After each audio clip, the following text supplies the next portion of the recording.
la humanidad se ha constituido a partir de revoluciones científicas que han permitido avances, no solo en cuanto a lo que nos rodea, sino también respecto a nosotros mismos. Una de estas revoluciones se hizo manifiesta dentro de la psicología a partir del siglo XIX, cuando Sigmund Freud funda la teoría psicoanalítica, que permite explicar y conocer mejor cuáles son los procesos que se encuentran arraigados al inconsciente y que, más allá de estudiar la conducta externa, se encaminan a estudiar la comprensión de la psique humana.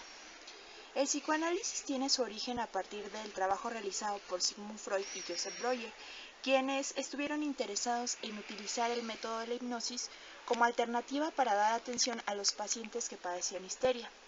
Sin embargo, el método se vio envuelto en ciertas limitaciones que impidieron dar atención a todos los pacientes. Además, una de las características del método hipnótico era que no permitía conocer cuáles eran los orígenes de los síntomas histéricos, solamente ofrecía una cura para los mismos. Sigmund Freud se ve en la necesidad de ir más allá y tratar de conocer qué es lo que causa los síntomas en las personas histéricas, y es así que poco a poco desarrolla diversos métodos. Uno de los métodos fue el método catártico. Sin embargo, a pesar de la funcionalidad de este, era notorio que no lograba erradicar el síntoma por completo, por lo cual resultaba necesario llegar hasta el fondo de los orígenes del síntoma. Es así que con el paso del tiempo Freud desarrolla el método de la asociación libre. En el desarrollo de dicho método se da cuenta que hay ciertos contenidos que se encuentran reprimidos, es decir, alejados de la conciencia, y que por lo tanto necesitan ser estudiados. Para realizar este estudio, Sigmund Freud se dedica al estudio del aparato psíquico, el cual permite comprender de qué manera está constituida la psique humana. Y bueno, para dar ya inicio a la exposición respecto al aparato psíquico y a sus dos tópicas, es necesario pues ir perfilando en qué consiste cada una y cuáles son las aportaciones más importantes que nos hace respecto al conocimiento de la conducta humana.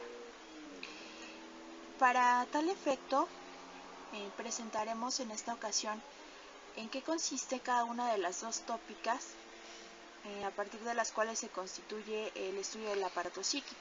La primera tópica fue planteada en 1900 y hace referencia a la existencia de tres localidades: el inconsciente, el consciente y el preconsciente.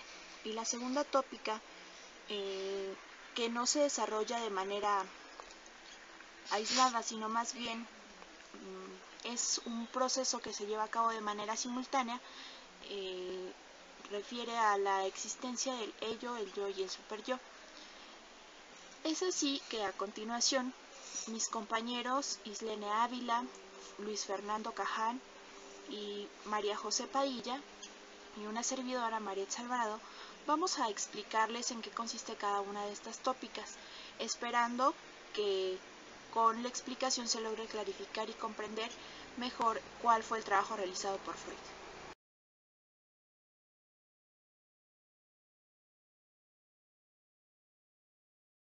Bien, a continuación les explicaré de manera puntual en qué consiste la primera tópica.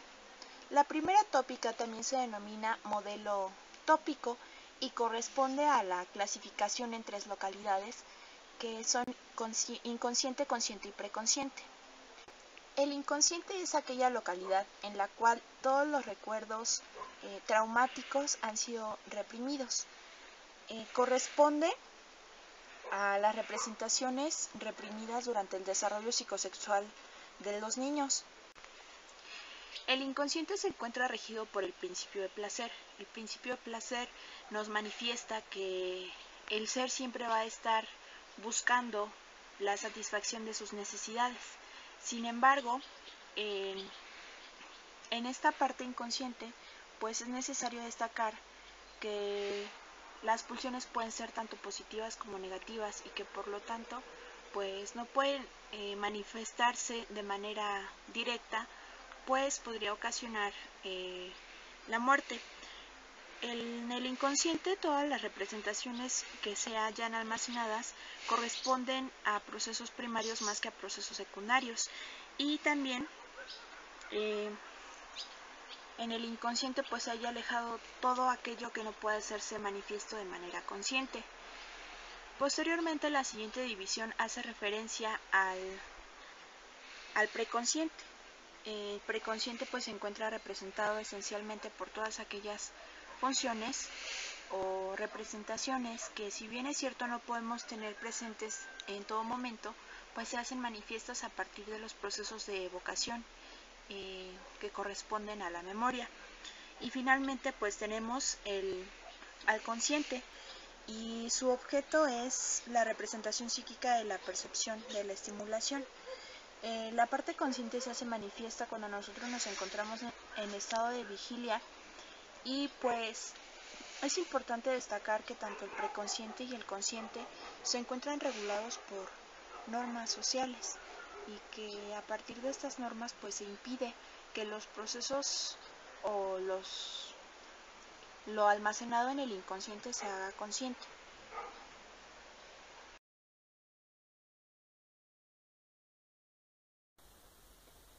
Dentro de la primera tópica, Freud se apoya en el esquema del peine para intentar explicar la estructura del aparato psíquico. En dicho esquema, Freud distingue tres entidades, que serían inconsciente, preconsciente y consciente. Teniendo en cuenta que el aparato psíquico está animado por un flujo de energía que va del inconsciente al consciente, y que dicha energía Freud la llama pulsiones, esta división contempla, o más bien dicho, está dada de acuerdo a los elementos que el consciente pueda rescatar de cada una de estas entidades. Así tenemos que el inconsciente, que es la mayor parte de este aparato psíquico, de este esquema, está compuesta por los elementos a los que el consciente no tiene acceso, y no tiene acceso mediante lo que Freud llama una represión primaria. Esta represión primaria impide que podamos tener acceso a aquellos elementos de la infancia que, por más esfuerzo que hagamos, no podemos recuperar. La segunda instancia, conocida como preconsciente, está formada por aquellos elementos que, si bien no tenemos a mano todo el tiempo, con un breve esfuerzo podemos recuperar. Sería el caso, por ejemplo, de algún número telefónico que, si bien no estábamos repitiendo todo el tiempo, con un poco de esfuerzo podemos traer al consciente. Y por último, el consciente está formado por aquellos elementos de la vida diaria, de la realidad. Entre el preconsciente y el consciente tenemos un segundo filtro llamado represión secundaria. Esta represión secundaria también es conocida como una censura. Y dentro de la censura distinguimos tres diques, que son culpa, vergüenza y asco. Es decir,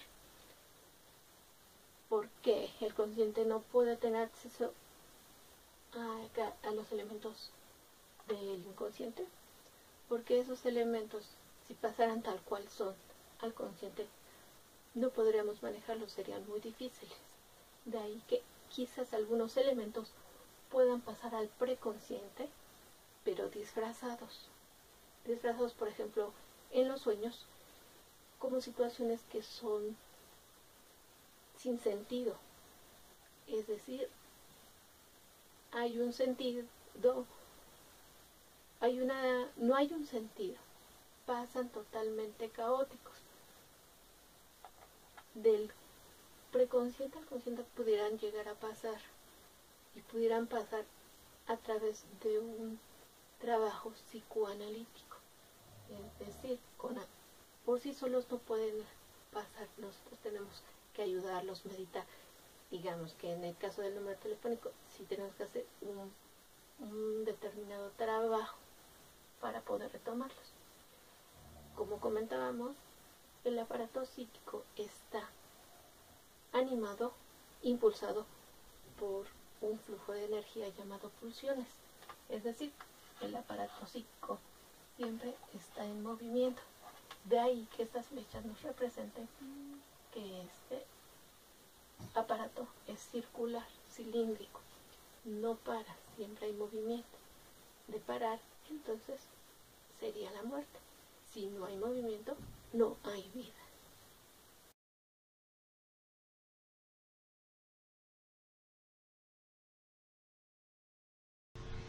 Hola, ¿qué tal? Mi nombre es Luis Fernando Caján Carrión y a mí me tocó explicar la segunda tópica del aparato psíquico de Freud. La segunda tópica consta principalmente de lo que es el ello, el yo y el superyo. Las principales características del ello es que ejerce su acción dos fuerzas primordiales, esto es, eros y destrucción. Está separada del mundo consciente. Engloba todos los contenidos reprimidos, fuente y origen de toda energía psíquica es la energía pulsional. Sus procesos son totalmente inconscientes, aspira al placer. Las principales características del yo es que es el sector más superficial del ello, es modificado por el influjo del mundo exterior, es destinado a la percepción del mundo exterior, es la proyección psíquica de la superficie del cuerpo y la superficie del aparato psíquico pertenece a la conciencia, se somete a los influjos del ello, del superyo y del mundo exterior. Las principales características del superyo es que es inconsciente, su función es represora, es la censura, es producto del complejo de Edipo, representa el pasado cultural, proviene del ello, gobierna al yo, le da órdenes, lo juzga, es la conciencia moral, subroga las inhibiciones pulsionales. En este mapa conceptual explicaré lo que es la cultura según Freud, la cual la considera la dinámica humana como continuo movimiento pulsional. Esto es la renuncia o dominio de las aspiraciones pulsionales, de esta forma poderlas manejar económicamente, siendo estas las pulsiones de vida y la pulsión de muerte. Por tanto, las tendencias pulsionales resultan ser el origen y la mayor amenaza de la cultura. De esta forma también puede decirse que la utilización de las energías pulsionales que fueron anteriormente represivas en el trabajo socialmente productivo, aspirando a la satisfacción integral. Generalmente por medio de la sublimación, que es el desarrollo cultural y el desarrollo de actividades psíquicas superiores. Esto es, pueden ser científicas, artísticas, tecnológicas o ideológicas. También es representado por el complejo de Edipo. Básicamente es un proceso de socialización.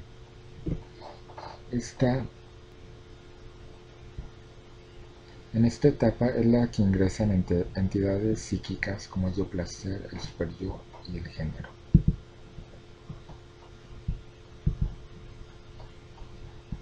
El superyo tiene como meta a la madre y es representada por toda gratificación y tranquilidad absoluta.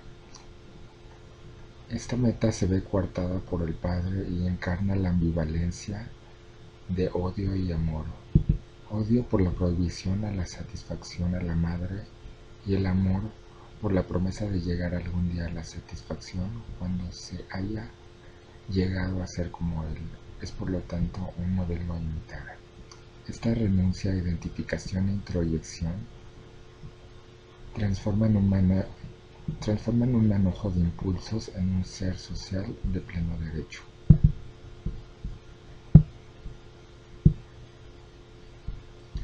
Y en esta última vemos la evitación del dolor según Freud por distintos métodos. El primero es la utilización de sustancias tóxicas.